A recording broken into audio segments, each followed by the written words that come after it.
Hello everyone, I am Dr. Varun Agarwal. I am Associate Professor, Department of Orthopaedics, Rohilkhand Medical College and Hospital in Bareilly. Today I will be discussing about operating room discipline and how one should behave in the operating room. So when we talk about discipline, it is just doing the same thing the right way whether anyone's watching or not. So you have to do the same thing again and again even if nobody is watching you. अगर कोई आपको देख भी नहीं रहा है तब भी आप वही काम उसी तरीके से बार बार कर रहे हैं. इसी को डिसिप्लिन कहते हैं. So why are we bothered about this discipline in the operating room. हमें इसकी क्यों परवाह है कि एक डिसिप्लिन हमें मेंटेन करना है ऑपरेशन थिएटर में. Because it has been pointed out that one of the great stumbling blocks to the prevention of infection in the operating room is not the lack of proper equipment, but rather the lack of discipline and enforcement of good technique, specifically inadequate scrubbing, gloving, gowning and hair covering by the personnel. अगर हम ढंग से अपने आप को अपना behaviour ठीक नहीं रखते हैं और इनएडिक्वेट स्क्रबिंग करते हैं, ग्लविंग, गाउनिंग और अपना हेयर कवर नहीं करते, इन सब चीज़ों से इन्फेक्शन बढ़ता है. It is not because of the lack of equipment but our general demeanour which has a great role on the surgical side infection.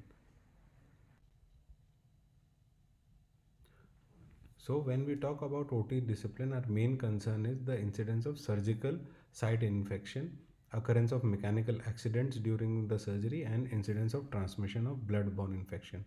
हमें इस OT डिसिप्लिन की परवाह इसलिए है क्योंकि इसकी जो सर्जिकल साइट पे इन्फेक्शन होता है उसका काफ़ी ज़्यादा रिलेशनशिप है.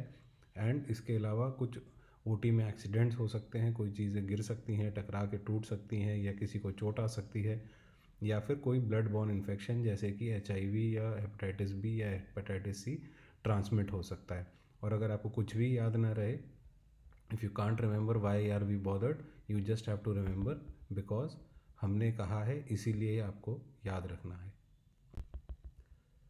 So, relationship with the patients, conduct yourself in a friendly and professional manner, be respectful to the patients even when they are under anesthesia. It is the unsaid professional courtesy, spinal anesthesia, patient is aware, awake and they may be listening to what we are commenting. Explain beforehand if you have to do something to the patient, like exposing the any private part, inserting a nasogastric tube or taking intravenous line, so that patient is comforted.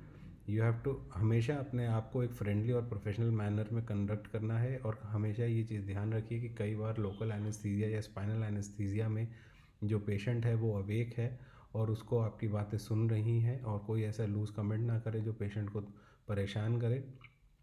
इसके अलावा जब भी किसी patient के private parts को आप expose करें या कोई भी एक इन्वेजिव प्रोसीजर करें तो हमेशा ये उसको एक्सप्लेन कर दें कि आप ऐसा ऐसा प्रोसीजर उसके साथ करने जा रहे हैं.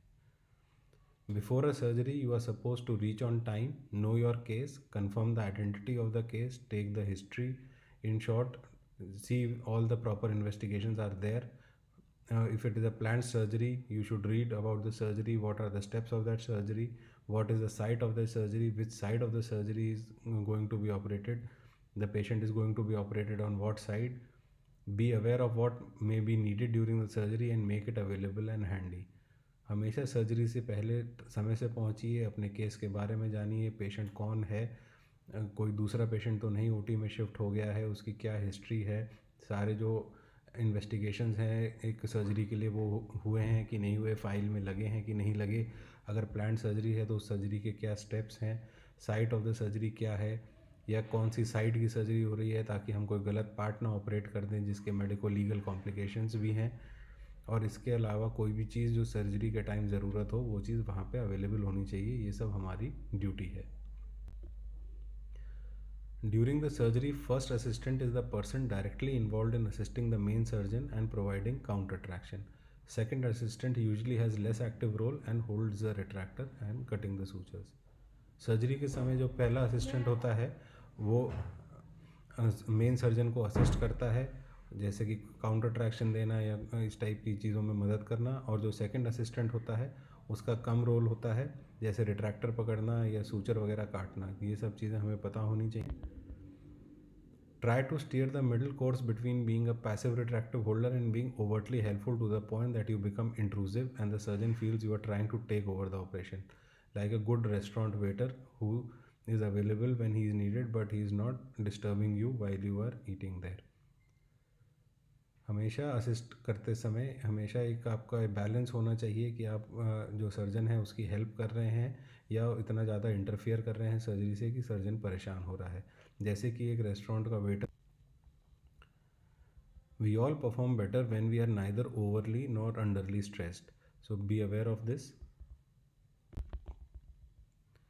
Talking in the operation theatre, it may seem trivial to you, but it is not. It is an impression you create amongst the theatre staff, be it doctors or the nursing staff, is as much dependent on what you say and when you say it as what you do. When to talk and when not to, you should be aware of this. Operation के समय बातें करना आपके लिए एक छोटी बात लग सकती है, बट ये बिल्कुल एक कोई छोटी बात नहीं होती. जो है कि आप इम्प्रेशन क्रिएट करते हैं ऑपरेशन थिएटर में, चाहे वो डॉक्टर हो, चाहे वो नर्सिंग स्टाफ के बीच में हो या वो पेशेंट के बीच में हो, वो आप कब कहते हैं, क्या कहते हैं, कैसे कहते हैं, उस पर बहुत निर्भर करता है. हमेशा ये चीज़ याद रखिए कब बोलना है, कब नहीं बोलना है. आप कभी सर्जन को डिस्ट्रैक्ट तो नहीं कर रहे या कोई ऐसी चीज़ तो नहीं बोल रहे जिससे पेशेंट परेशान हो रहा है. जो scrub nurses are specially trained to pass instruments to the operating surgeons or the assistant hand in the correct orientation. When you return an instrument to the scrub nurse, return it handle first. Do not pick up instruments directly from the trolley yourself. You have to be handed them by the scrub nurse. जो एक scrub nurse होती है वो specially उसकी training होती है surgeon को assist करने की और सर्जन के हाथ में करेक्ट ओरिएंटेशन में इंस्ट्रूमेंट्स देने की. जब भी आप कोई इंस्ट्रूमेंट वापस करते हैं नर्स को तो हमेशा उसका हैंडल नर्स की तरफ पॉइंट करें ताकि जो शार्प चीज़ है वो आपकी तरफ रहे और किसी को चोट ना लगे. सिमिलरली कभी ट्रॉली में से कोई इंस्ट्रूमेंट ना उठाएं बल्कि स्क्रब नर्स के थ्रू उसको लें. Biomedical waste is also an important aspect. Biomedical waste management forms an integral part of the OR. Used gloves, gauze pieces, and surgical mops needs to be discarded in a prescribed manner. The nursing staff and the orderlies would insist on following this, and you should also respect it. Biomedical waste भी एक बहुत important part है operation theatre का. Used gloves, gauze pieces, surgical mops सब एक proper तरीके से अपने बिन में डिस्कार्ड करने चाहिए. हमेशा इस चीज़ का ध्यान रखें. Food and beverage is not permitted inside the operating theatre. You should use it in the tea room, which is a separate room, and it is ideal to have a full stomach and an empty bladder when you are going for assisting in any surgery. Food and beverage, कोई भी खाने पीने की वस्तु operation theatre के अंदर allowed नहीं होनी चाहिए, ना होती है. उसके लिए एक सेपरेट रूम, जो कैंटीन या कोई टी रूम आपके ऑपरेशन थिएटर में है, वहाँ जाके उसको लीजिए. जब भी आप सर्जरी कराने आए तो आपका पेट भरा और आपका ब्लैडर एम्प्टी होना चाहिए. If you feel faint, which is common during the early part of your career, do not feel embarrassed. It is far better to admit it early on and be excused to sit down rather than falling down and injuring yourself. अगर कभी आपको कोई बेहोशी या faintness हो जब हम अपना करियर स्टार्ट करते हैं तो ये सब चीज़ें आम बात हैं. तो आप अपने जो सर्जन है उसको बताइए कि आपको एक्सक्यूज़ कर दिया जाए रादर देन आप वहाँ पे गिरें या किसी को चोट लगे. It is also wise to know dimensions, that how long is half a centimeter, how long is your right index finger, how long is a medium side hemostatic forceps, because every time you may not be having a scale, so you can compare it that my finger is, let's say, 2 centimeter long, then if the incision is 2 centimeter, I have to give a 2 centimeter incision, then I can give it as per my finger length. हमेशा कुछ एक अंदाजे के लिए हमारे पास measurements होने चाहिए कि मेरी फिंगर कितनी मोटी है या फिर एक आधा सेंटीमीटर कितना होता है या एक हीमोस्टैटिक फोर्सेप्स जो होती है वो कितनी लंबी होती है, क्योंकि हर बार हमारे पास स्केल नहीं होता. और अगर हमें अंदाजे से कभी कोई इंसिजन देना है, मान लीजिए मेरी फिंगर है 5 सेंटीमीटर की और अगर मेरे को 5 सेंटीमीटर लंबा इंसिजन देना है तो मैं अपनी फिंगर के नाप का एक इंसिजन दे सकता हूँ. To sum this, be attentive, follow the middle path, don't be intrusive, do not make any noise, listen to the instructions, follow instructions meticulously, do not be in a hurry, communicate clearly what is urgent. So in the end, हमेशा ध्यान operation theatre में ध्यान रखिए, हमेशा एक middle path follow करिए, कभी don't be intrusive, ज़्यादा शोर शराबा या बातचीत ना करिए, हमेशा ध्यान से सर्जन के इंस्ट्रक्शंस को सुनिए, फॉलो करिए उनको, कोई जल्दबाजी मत करिए और हमेशा क्लियरली बताइए कि क्या चीज़ की रिक्वायरमेंट है. Entering the theatre suite. Since there is often a lack of lockers in the theatre changing rooms, it is advisable not to take any valuables into theatre. Where possible, rings should be removed, as the incidence of glove perforation is higher when they are present, and there is an increased risk of skin reaction below rings due to the concentration of scrub solution. Earrings may be left in place as long as they are contained under the theatre hat. The hair should be covered with a hat or hood and a set of theatre scrubs donned with the top tucked into the trousers. Few items, if any, should be kept in the pockets, as they may injure patients during transfers. Appropriate footwear should be clean, well-fitting, and provide protection from falling items. And shoes should never be worn outside the theatre area. If, for any reason, you leave the theatre, the scrubs must be changed on your return. Pre-scrubbing. In the scrub room, care should be taken to ensure all the hair is covered. The face mask is contoured over the nose to prevent steaming up of the eye protection. Masks and eye protection styles vary depending on the type of surgery being performed. If your own spectacles are worn, they should be well-fitting and, if necessary, secured with tape. Should additional protection to the eyes from the side be required, this can be achieved by using a visor. Other types of personal protective equipment may be necessary. For example, lead coats and thyroid protection for cases using X-rays, or specialist goggles for laser surgery. Prior to scrubbing, any small cuts or lesions should be covered with an occlusive waterproof plaster. Chipped nail varnish or false nails can harbour resistant strains of bacteria and must be avoided.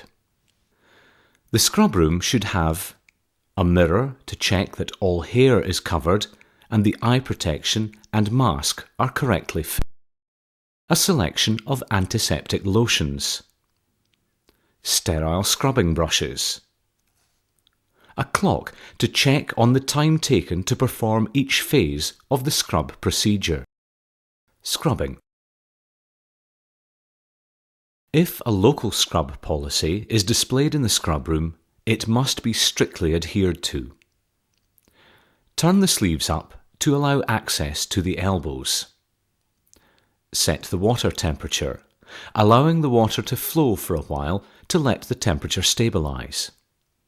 Set the water flow fast enough to rinse, but not to splash your scrubs, as when they become wet, bacteria from the upper body will be drawn through the damp scrub material onto the outer surface. Set the arms to the elbows.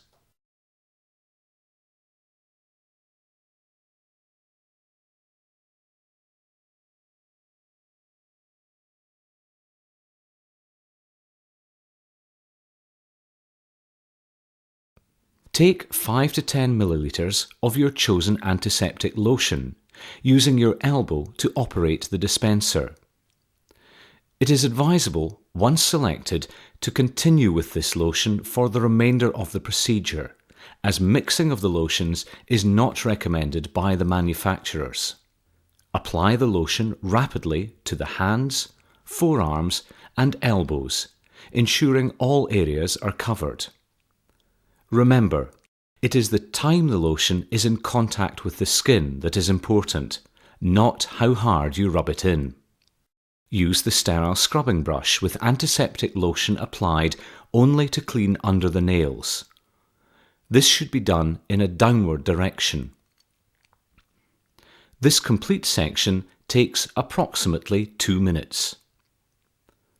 Unless moving directly from one procedure to another, subsequent hand washing should follow the same pattern using the brush on each occasion, as this reduces confusion and increases compliance.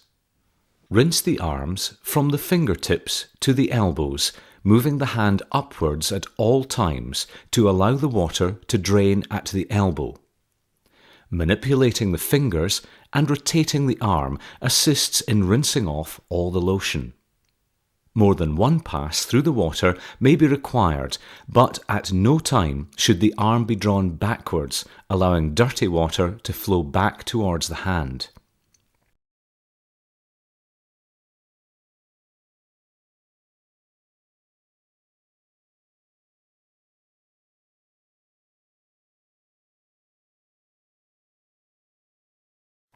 Take another 5 to 10 ml of lotion and apply rapidly from the hands up to the elbows.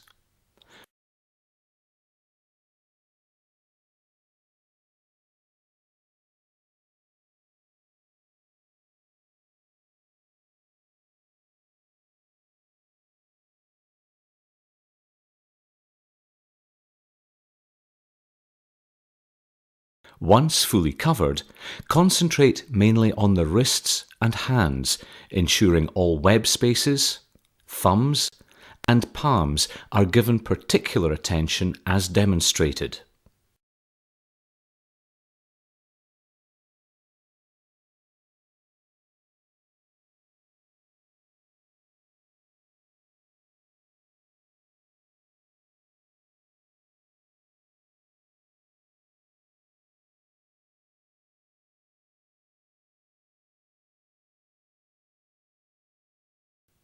After approximately 1 minute, the hand and forearms are rinsed as before.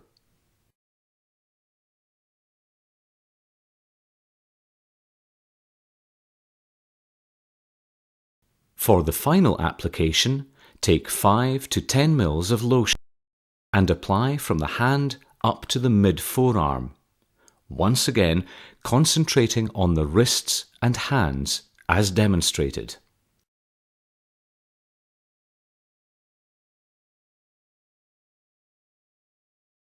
This final stage should take 2 minutes approximately.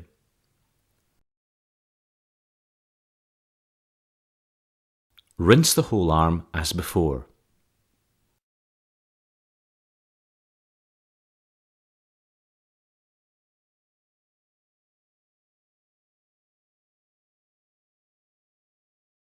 To aid drying, allow excess water to run off from the elbows before moving to the gowning trolley.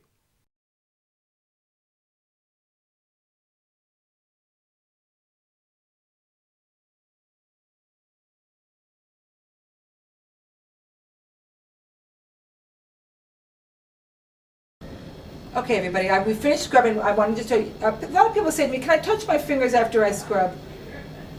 It's not really necessary. Just if you want to keep your hands up. The most important thing you need to remember is, once you scrub, don't do this. Don't put your hands below your waist.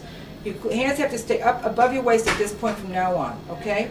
And when you just bend a little bit at the waist, just keep your hands up. And remember, when you go into the room, the door will be closed, so you're going to have to open it going backwards in, with hands in front. Remember, don't go through this process and push the door open. Whee! That's not what we do. We go in with our backs.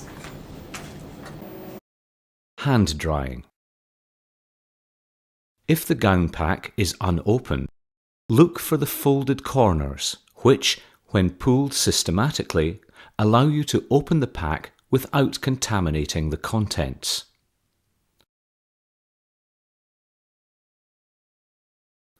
Lift up the first towel and keep it folded.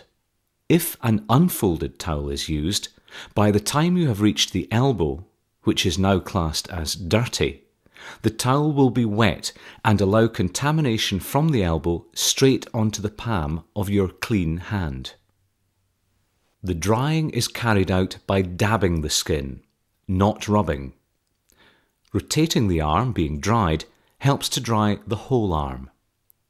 Drying must be carried out only from hand to elbow. Never go in the reverse direction from elbow to hand. Ensure the hand holding the towel does not come into contact with the hand being dried. Discard the towel. And she's going to hand me the towel. Usually, like I said, this is for everybody that's left-handed, this is a right man's world. So she's going to put this glove on this towel, blue towel on my right hand, on my left hand, and I'm going to dry my right hand first. How do I do that? I turn each finger, I twist each finger in the towel, and I twist my arm up, okay? I pay attention to bend forward, because if I'm doing this, I've already contaminated this towel and they'd have to give me a new one. So remember, at this point you are bent forward, twist your fingers, twist up, all the way up. Now, I have to dry my left hand. Oh my God, how am I going to do that? Ladies and gentlemen, it's very easy. You see this towel? This hand has to be dried. Just take this towel, if this makes sense. You want to think of this towel as a half and a half. So I just put my dry hand under the dry side, and I take my wet hand and dry the next hand. Okay? And repeat the same process as I did. So remember, everybody, it's one hand, put the other hand, the dry hand underneath, wet on top. Okay? One more time. Hand, wipe, put my dry hand under the dry side, wipe. When I'm finished, I'm going to put that in the correct receptacle. Okay? So I hope that makes sense to everybody. That's where everybody gets a little nervous about the towel, but if you just think of it like a platter, or just an open cloth, 1, 2. There's no necessary, and I'm going to show you one thing. I'm taking this back, excuse me. There's no reason to be twisting and turning this back and forth and flipping. That's not necessary. Because remember, this has lint on it. You don't want to be throwing lint around the OA. Okay? So that's taken care of. Gowning. Locate the neck of the gown and apply a pincer grip with the thumb and forefinger to each side, being careful not to touch the outside of the gown. With the remaining fingers, pick up the folded gown and move away from the trolley. While retaining the pincer grip at the neck of the gown, allow it to unfold.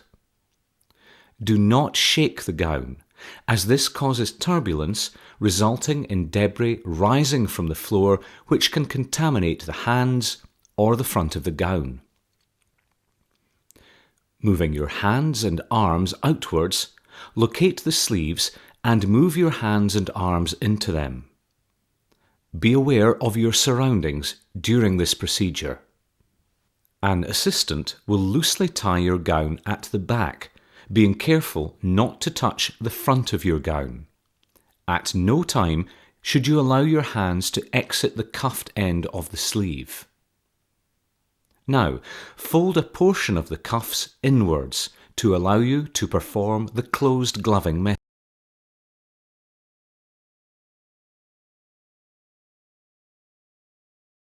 Gloving. Request your preferred glove size and type, being aware that some specialties, for example, use ultra-sensitive gloves. In orthopaedics, you will probably be required to double glove. Please note you should use gloves half a size larger than your normal size and don them first. Open the sterile packet on the sterile field and create a fold along the bottom edge to stop the pack folding in on itself.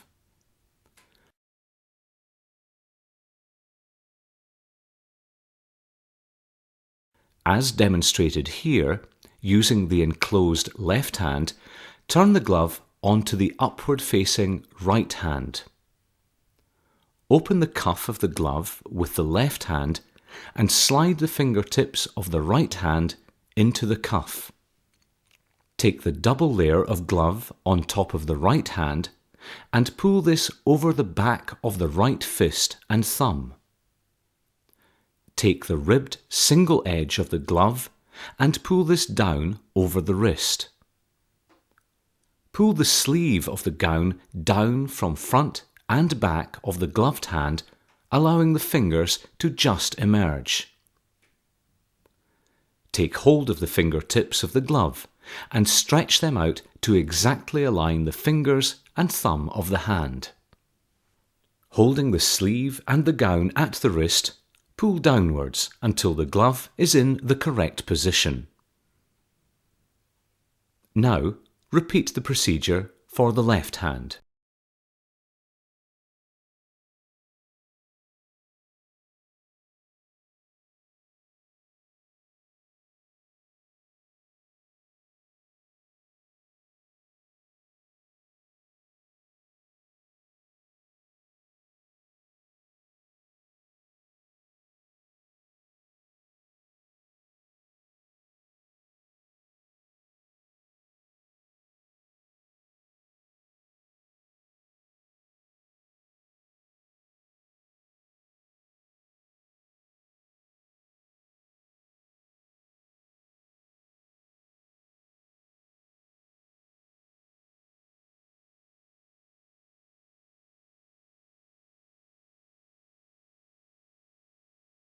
Finally, to secure the gown, an assistant will adjust any loose ties at the back.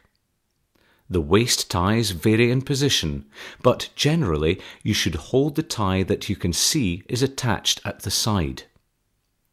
Straighten the piece of card prior to handing this, with its tie firmly attached, to an assistant. Turn around slowly and grasp the tie prior to pulling it from the card.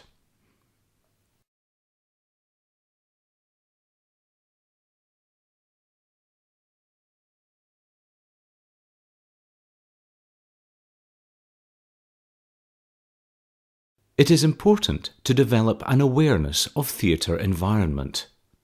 Care needs to be taken when moving in the locality of sterile trolleys and other members of the gowned theatre team.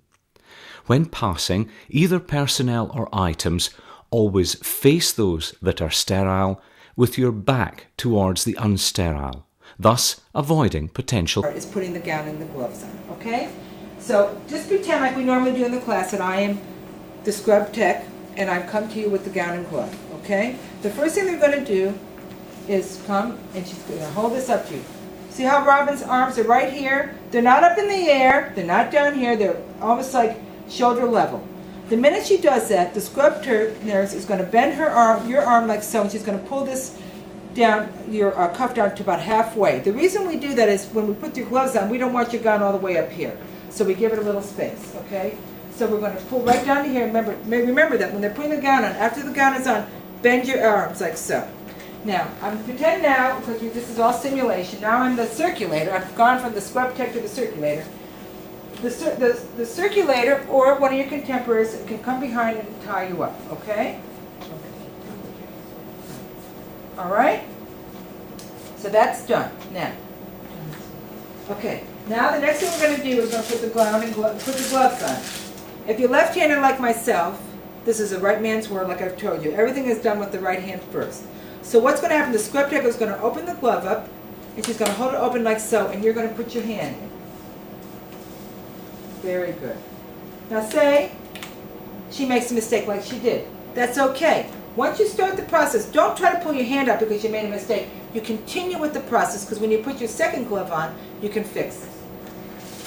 What happens with the left glove is this is where you have audience participation, so to speak. You're going to help put on your second glove.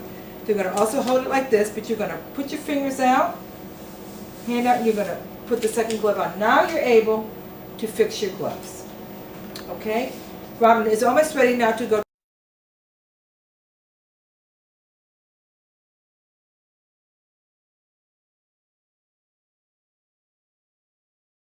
Okay, now it's time to take the tie. A lot of people get very nervous with the tie because they don't know which end is which. The only thing I try to think of a little clue. The only thing I can say is the longest tie, which you see is to your right, is the one that the tag goes on, okay? The short one is to the left. So what you're going to do with your left hand, you're going to take the left string. With your right hand, you're going to grab the tag with the string.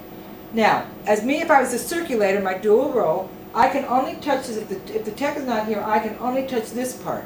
Now, if I was the scrub tech, I can take this right from Robin, any part of it. So just remember, there's a green line there, only half. If you're not scrubbed, you can only touch the green half. She's going to let go, and she's going to twirl. Okay, she's going to take that one off, and she's going to tie it. Don't tie it too tight where you can't get it off. Where it's so tight. Now, the reason I tell you that is when it's time for taking the gown off. Okay. Now, Robin is finished. She'll follow along with me. Now that we're done, we can put our hands like so. We can fold them. We can put our hands like this. We can even put our hands right up to our elbows. Okay? If we want, we can hold on to our gown. What we cannot do is we cannot put our hands below our waist. I don't want to see anybody with their hands underneath their armpits because it's not sterile down there. And I don't want to see anybody with their hands on their hips. Okay? We're not that smart. Okay?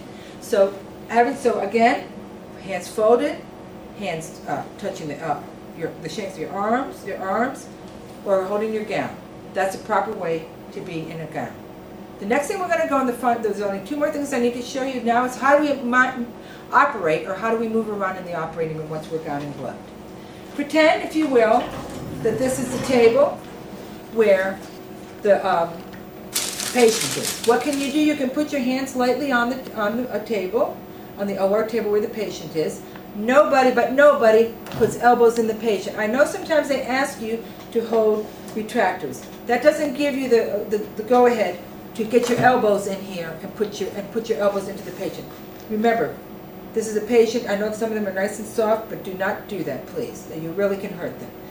Okay? So, we're standing here together. If you're standing for a long period of time and you get tired, on all the OR tables there's a little lever. There's a little level, like the bottom of it. You can always put your foot up on that, and that helps to relieve some of the pressure from your back. Now, we were here with Dr. Slakey doing our liver resection. He said, Nancy, I need you and Robin to switch places because I need you up here. How do we do that? Always remember sterile to sterile and non-sterile to non-sterile. So if I'm moving towards Robin, what is she going to do? She's going to turn, and she's going to come around, and she's going to be right here. Okay, let's do that one more time. Now with her moving towards me, we turn back to back and front to front. And somebody asked me, well, how do I know if I'm being the back to back or the front to front? I always say whoever makes the first move, that's going to be the person going sliding. Okay, the person that is waiting is going to be the person that's turning. Now, how do we move about the table? How will we go around the OR table? What Robin will do if they need her to get on the other side of the room, other side of the table, she will keep her sterile self facing the table, and she'll move around this way. Always towards sterile. Okay, now you'll say, well, sometimes in the operating room, Nancy, I've got to walk all the way around like the Bovie and some other things. Well, you do have to do that sometimes, but you still always want to face forward. Other people say, well, the table's back there with all the instruments on it, and my back isn't sterile. It's okay because your back is not directly onto the table like this. You are moving in this kind of an action. Okay, so you're always keeping that sterile movement. Okay? Any questions? I don't think so. Okay, now the last thing we're going to do is, if Robin will come over here, we're going to say, how do we ungown?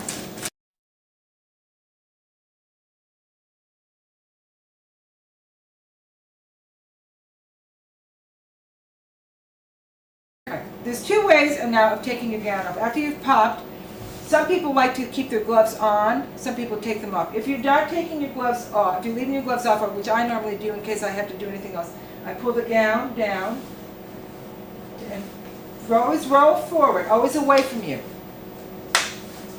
See how it's still on. And then, okay, is that what you're showing? So, okay, so once the gown is off, that goes in the red receptacle, remember that. And how do we take gloves off? Remember, skin to skin and glove to glove. So to take a glove off, go ahead.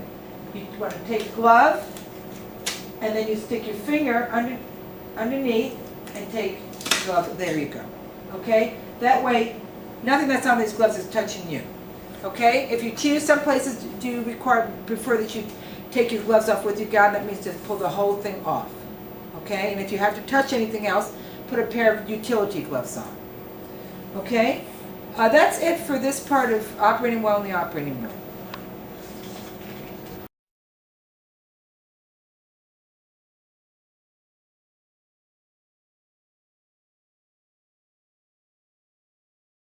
At the conclusion of a case, you should observe the following procedures for removal of gown and gloves. Once the ties have been undone, with your right hand, hold the left shoulder of the gown and take the right shoulder of the gown with your left hand. Pull the gown forwards, making sure your gloves remain in place.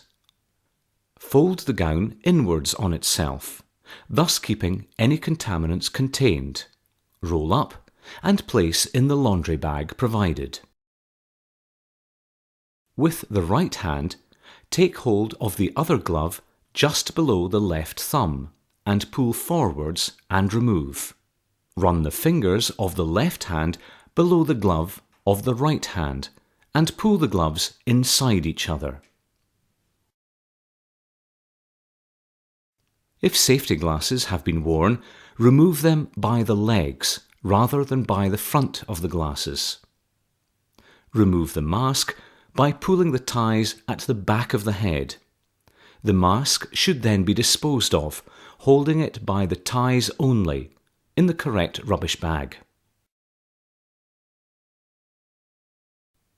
Wash your hands.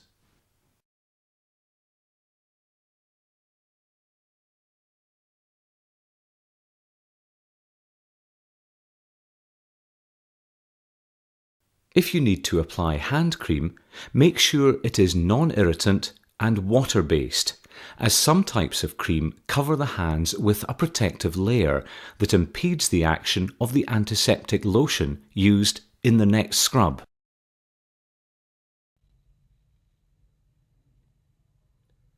So this is not desirable in the OT that you are twirling and touching everything here and there. तो इसलिए operation में dance नहीं करना है और घूम फिर के चीज़ों को टच नहीं करना है.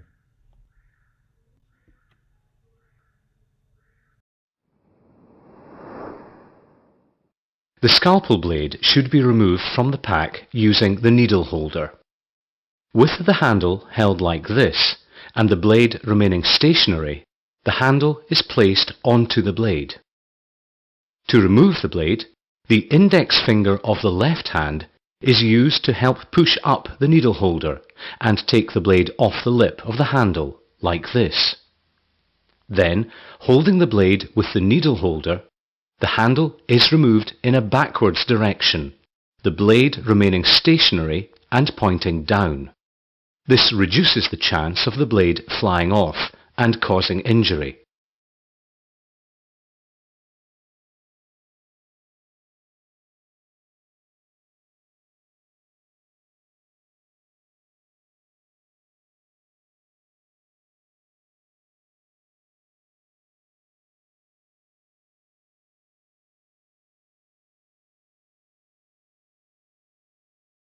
Here we see toothed forceps with their V-shaped interdigitating teeth.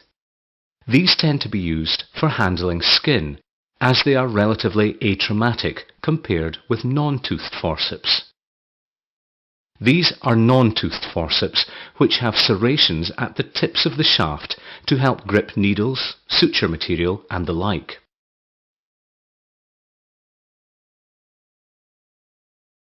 Note that the toothed forceps do not have any serrations, making them less suitable for holding needles, for example.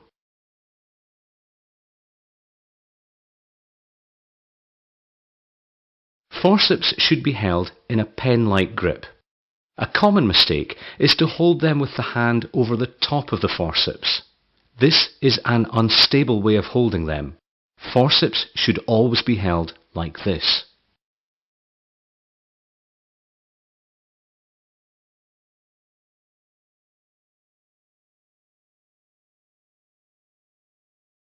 Hemostats come in various sizes, ranging from small mosquito forceps to these cryals, sutelles and mayos.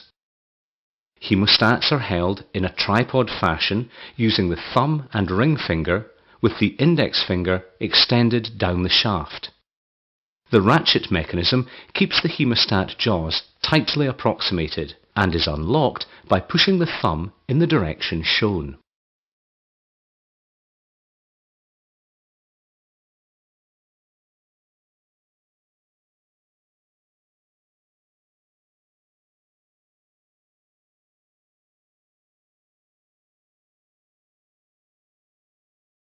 All these hemostats are designed for right-handed individuals, and in a similar fashion to scissors, it is quite difficult when held in the left hand to unlock the hemostats, as one intuitively pushes away with the thumb.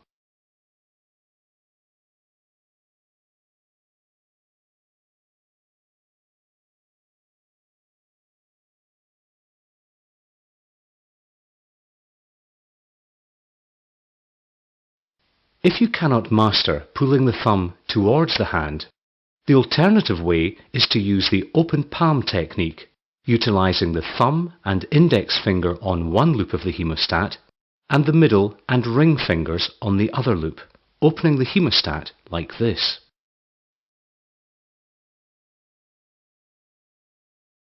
Be aware that although most hemostats have serrations over the entire area of the jaws, there are some, such as sutures, where the serrations do not go all the way to the hinge end of the jaws.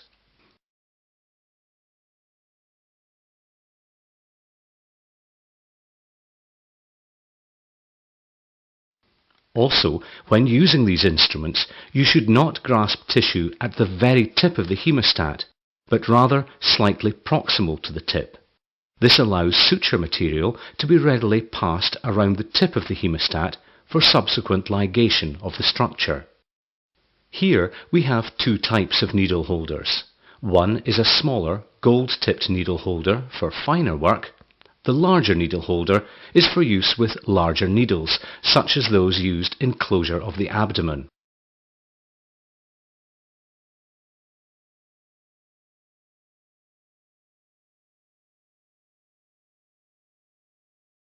Here we see the jaws of the needle holders, showing the serrations which are cross-hatched for maximum grip on the needle.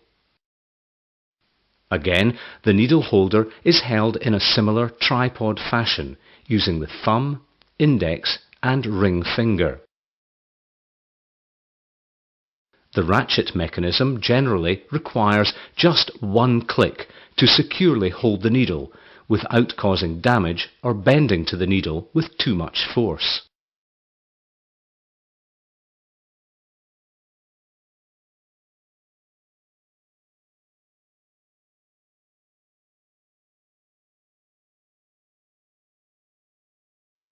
Here we show an alternative technique used to grip the needle holder. This is the palm technique, where the thenar eminence is used to open the ratchet mechanism. Again, it is important to try to keep the index finger down the shaft of the needle holder to maintain stability. After opening the suture pack, the needle is presented ready for mounting in the needle holder.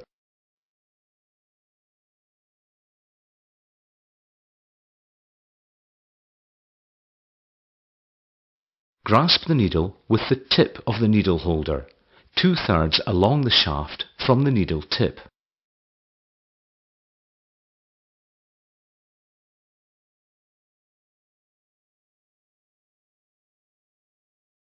When removing the suture from the pack, it is often useful to use your little finger to take up the slack in the suture. The needle can either be held 2/3 away from the tip and perpendicular to the needle holder, or when using a half-curved needle, it can be held halfway along the shaft at a slight angle as demonstrated. It is important that the needle is grasped at the tip of the jaws of the needle holder.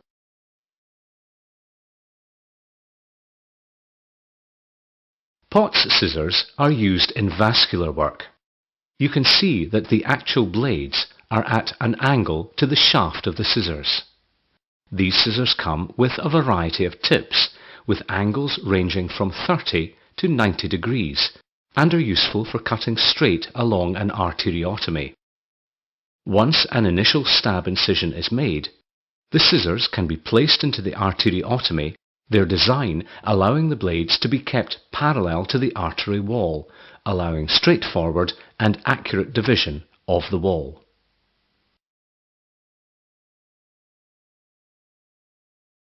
The rubber shod hemostat is a straight instrument with small rubber tubes placed over the serrated jaws. These hemostats are used, for example, in fine vascular surgery, allowing delicate monofilament sutures to be held in an atraumatic fashion, avoiding fracturing of the suture material.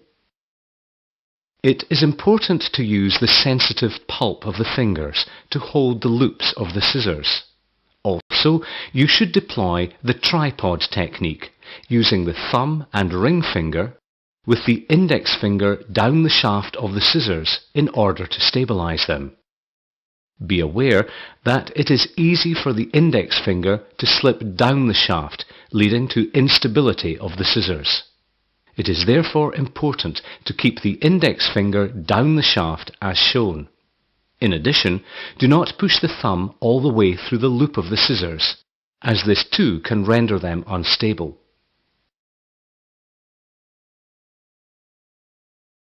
Effective and safe cutting with scissors is achieved by cutting near the tips of the instrument rather than at the hinge end. The blades approximate more closely here, and you are much less likely to inadvertently cut an unseen distal structure by using the tips. In general terms, you should always try to have the scissor tips curving upwards so that you can see the end of the scissors rather than curving downwards when, once again, you may unintentionally cut a structure that you cannot see.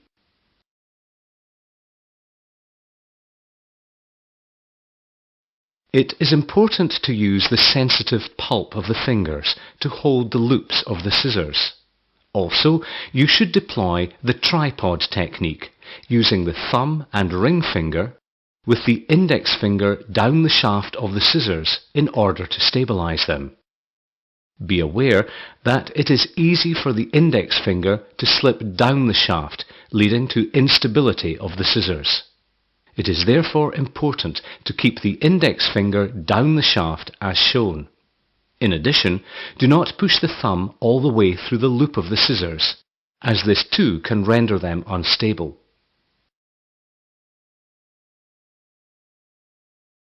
Effective and safe cutting with scissors is achieved by cutting near the tips of the instrument rather than at the hinge end. The blades approximate more closely here, and you are much less likely to inadvertently cut an unseen distal structure by using the tips. In general terms, you should always try to have the scissor tips curving upwards so that you can see the end of the scissors rather than curving downwards when, once again, you may unintentionally cut a structure that you cannot.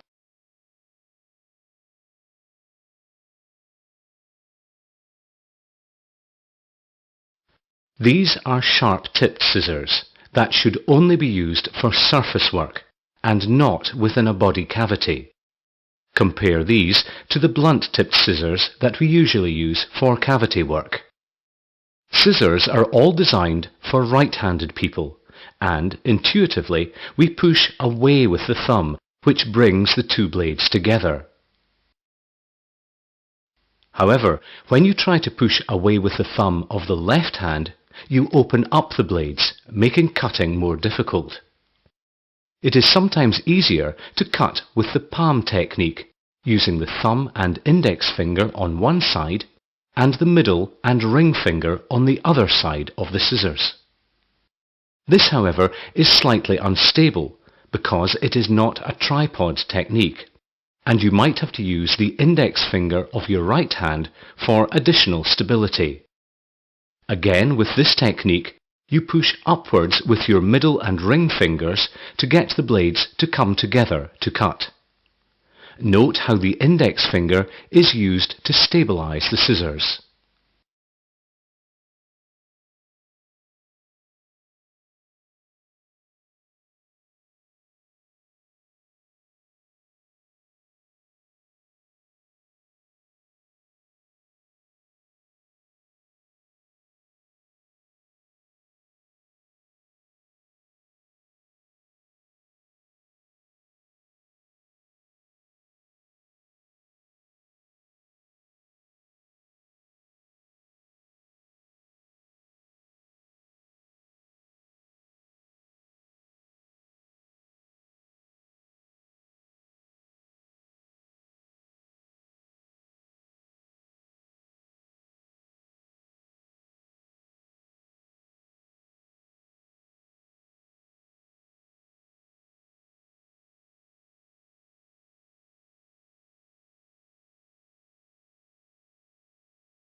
Thank you for a patient hearing, and please subscribe to my channel for such educational videos.